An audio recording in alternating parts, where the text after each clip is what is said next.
pembelajaran berdiferensiasi. Kebetulan mata kuliah ini adalah mata kuliah pilihan ya, maksudnya di luar mata kuliah ini dari PPG Pelajaran kita ini ya.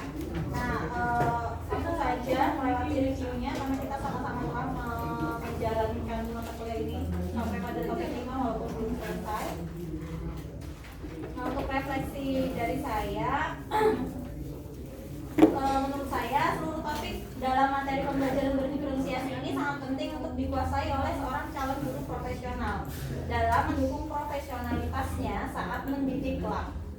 Setiap topik dalam mata kuliah ini berkaitan dan memiliki kesinambungan antar topik. Tema utama yang dipelajari tentu saja tentang pembelajaran berdiferensiasi. Lalu topik yang dibahas dalam mata kuliah ini adalah mulai dari teori-teori yang mendasari munculnya pembelajaran berdiferensiasi, kemudian aspek-aspek pembelajaran berdiferensiasi yang ada 4 itu, kemudian strategi pembelajaran berdiferensiasi, yang keempat rancangan pembelajaran berdiferensiasi, kemudian topik yang terakhir adalah evaluasi pada pembelajaran berdiferensiasi yang dilakukan dengan menelaah rancangan pembelajaran yang telah disusun oleh guru atau calon guru menggunakan checklist evaluasi pembelajaran berdiferensiasi yang sudah kita lakukan sebelumnya tadi. Kebetulan hari ini kita lakukan ya.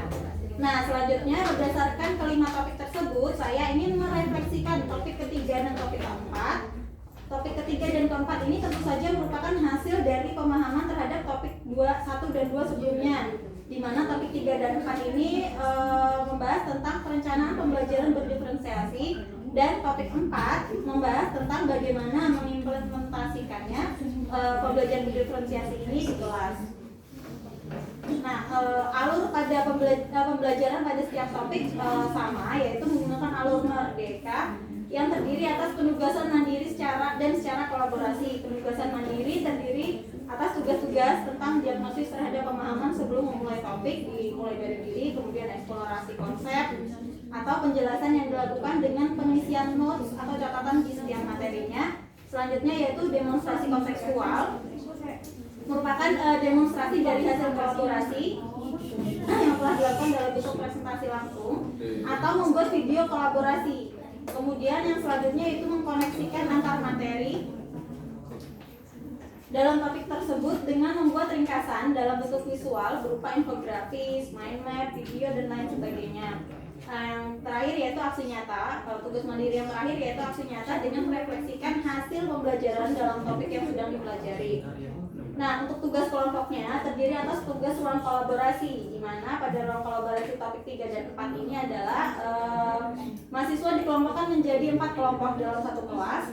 Kolaborasi yang dilakukan yaitu mulai dari merancang pembelajaran berdiferensiasi, lalu mempresentasikannya di kelas, kemudian mengimplementasikannya di topik keempat, mengimplementasikan rancangan tersebut di kelas secara berkelompok dalam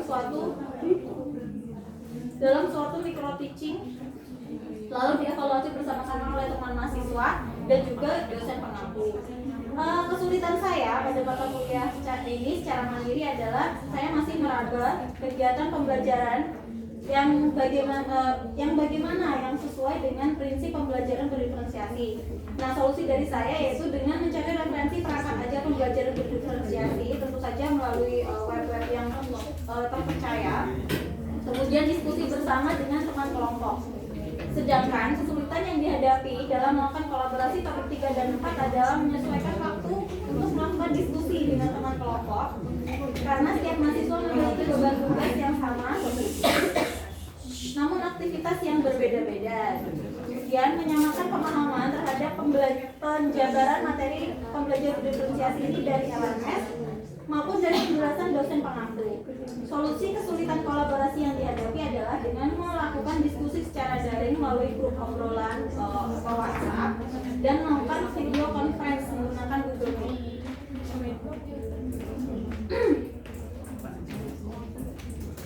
Hasil kolaborasi kelompok kemudian menghasilkan sebuah rancangan pembelajaran berdiferensiasi dengan mencoba melakukan pembelajaran berdiferensiasi berdasarkan modalitas belajar peserta didik dan aspek diferensiasinya terletak pada diferensiasi konten, proses, dan produk.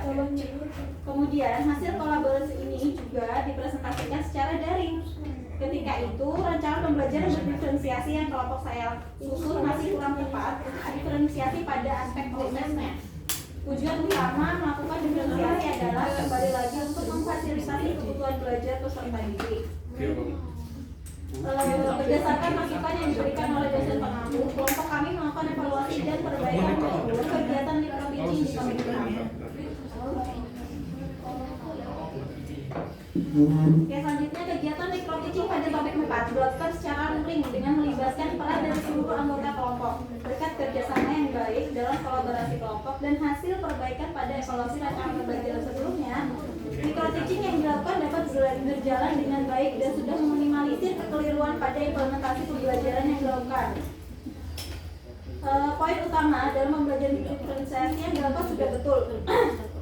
Selanjutnya kelompok kami dan secara pribadi sebagai seorang calon guru, saya perlu mengembangkan pengetahuan dan pengalaman tentang pembelajaran berdiferensiasi tersebut untuk memenuhi kebutuhan belajar peserta didik dengan karakteristik mereka yang tidak sama. Nah, mengapa topik ini penting untuk dipelajari adalah karena individu memiliki perbedaan antara satu dengan yang lainnya dan dengan setiap peserta didik di dalam kelas pasti berbeda dan begitu banyak kebutuhan peserta didik yang harus dipenuhi. Banyaknya perbedaan antara satu peserta didik dengan yang lain mendasari adanya pembelajaran diferensiasi yang merupakan pendekatan pembelajaran untuk memfasilitasi kebutuhan belajar peserta didik. Berdasarkan hal tersebut, maka sebagai calon guru, saya perlu memiliki dasar keilmuan tentang bagaimana menerapkan pembelajaran berdiferensiasi yang tentu saja sebelum memulai pembelajaran, guru perlu menyusun perencanaan perangkat pembelajaran, barulah kemudian mengimplementasikannya di kelas. Cara untuk mempelajarinya adalah dengan mengetahui tentang teori-teori yang mendasari dalam melakukan pembelajaran berdiferensiasi, agar tahu mengapa saya perlu menerapkannya di kelas, kemudian mempelajari aspek-aspek yang dapat diterapkan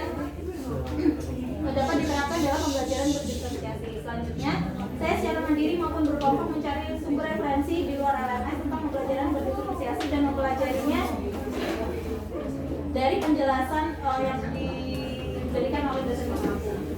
Strategi yang diimplementasikan dalam pembelajaran dalam topik ini penting bagi saya karena saat ini saya sedang dalam proses untuk berusaha menjadi seorang guru yang sesuai dengan apa yang diamanatkan oleh undang-undang. Banyak hal yang perlu saya pelajari dan terus pelajari sebagai seorang calon guru. Sebagaimana disampaikan oleh KHD bahwa tujuan pendidikan yaitu menuntut segala kodrat yang ada pada anak-anak agar mereka dapat mencapai keselamatan dan kebahagiaan yang setinggi-tingginya.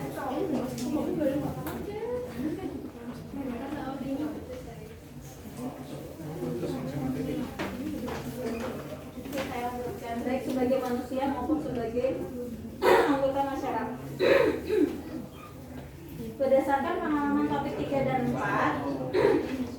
saya menjadi tahu bagaimana menghadapi perbedaan karakteristik peserta didik di kelas dan bagaimana merancang pembelajaran untuk menerapkannya di kelas.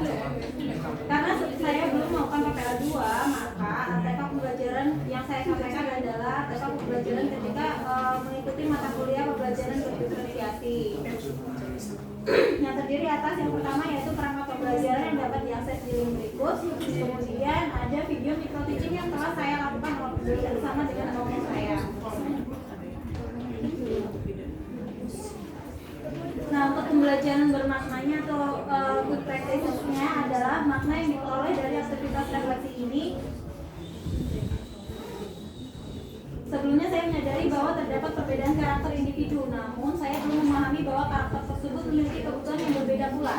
Jika saya menerapkan suatu pembelajaran yang menyamaratakan kebutuhan peserta didik, maka saya telah melakukan sesuatu yang tidak adil. Nah, berdasarkan topik yang telah saya pelajari, saya menjadi lebih memperhatikan aspek diferensiasi dalam pembelajaran guna memenuhi keadilan tersebut.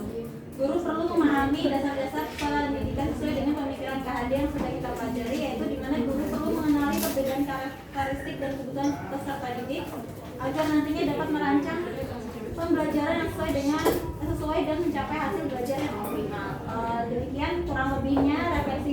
Ya, mas, yang mana mas? itu Mbak. Demikian kurang lebih refleksi yang dapat saya sampaikan. Mungkin ada teman-teman yang ingin bertanya. Dilanjut ini kedua. Oh, yang kedua dulu. Berarti ini di stop video kalau full nggak cukup.